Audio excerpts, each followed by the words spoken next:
La atención es la capacidad que tiene el ser humano para ser consciente de los sucesos que ocurren tanto fuera como dentro de sí mismo. Es atención total, aunque en psicología atención es sinónimo de concentración.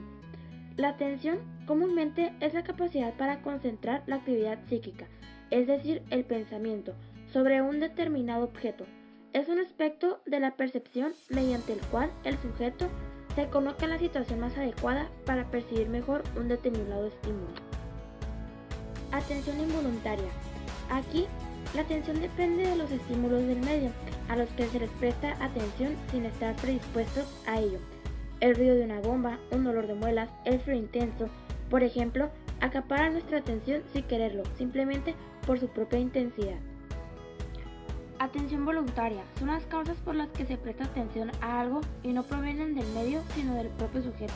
Es la motivación y no un estímulo lo que hace que nuestra atención se centre en algo determinado. Atención habitual. El origen de esa atención deriva de los hábitos del sujeto que lo inducen a fijarla según ciertos estímulos. La motivación es el determinante personal básico. Los intereses, preocupaciones, ocupaciones, deseos, aspiraciones y hábitos que hacen que cada persona se fije en ciertas cosas y situaciones. Los determinantes externos son los que derivan de los estímulos ambientales y de sus tres cualidades básicas: novedad, intensidad y repetición del estímulo.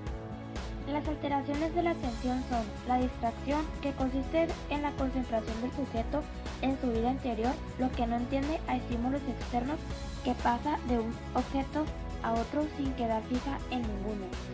Y la fatigabilidad, que se manifiesta por un rápido cansancio de atención, aunque el sujeto esté muy atento al principio, al poco rato no puede seguir concentrándose. Estas alteraciones están motivadas tanto por trastornos orgánicos como psicológicos. La motivación es el determinante personal básico. Los intereses, preocupaciones, ocupaciones, deseos, aspiraciones y hábitos que hacen que cada persona se fije en ciertas cosas y situaciones. Los determinantes externos son los que derivan de los estímulos ambientales y de sus tres cualidades básicas: novedad, intensidad y repetición del estímulo. Las alteraciones de la atención son la distracción, que consiste en la concentración del sujeto en su vida interior, lo que no entiende estímulos externos, que pasa de un objeto a otro sin quedarse fija en ninguno.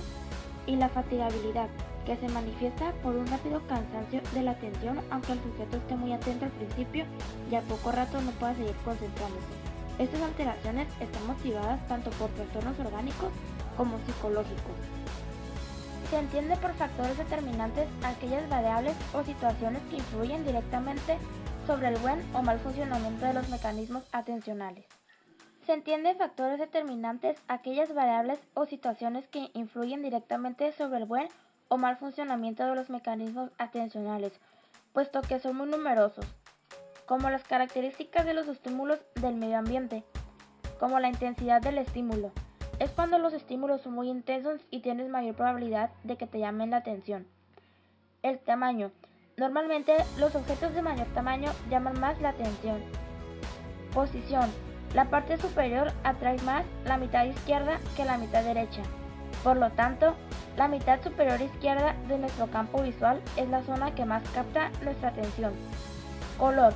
Los estímulos en el color suelen llamar más la atención del sujeto que los que poseen tonos en blanco y negro. Movimiento. Los estímulos en movimiento captan antes y mejor la atención que los estímulos inmóviles. El contraste. Se define por la diferencia existente entre dos o más estímulos, de tal forma que aquellos que destacan entre el resto captan de mejor forma involuntaria nuestra atención. Factores que perjudican cuando las personas estamos sometidas a una importante situación de estrés o ansiedad. Solemos reducir mucho el foco atencional sobre el estresor o el estímulo que percibimos como amenazante, dejando incluso de atender a otros estímulos y actividades que también podrán ser importantes para nuestra adaptación al medio. El ruido. En el caso concreto de la atención, el ruido influye en términos generales de forma negativa sobre el nivel de concentración de un individuo, especialmente cuando la intensidad del ruido es alta o cuando se presta interminablemente. No obstante, hay ocasiones en las que el fondo del ruido no es muy intenso y puede actuar como actividad para poder ayudar a aumentar nuestros niveles de atención. La falta de sueño. Uno de los efectos principales de la privación del sueño es el descenso del nivel de activación y lo perjudica el mantenimiento del nivel óptimo de alerta. En consecuencia, disminuye la capacidad para enfocar la atención sobre los estímulos relevantes o críticos, aumenta la susceptibilidad a los efectos perturbadores de los distractores.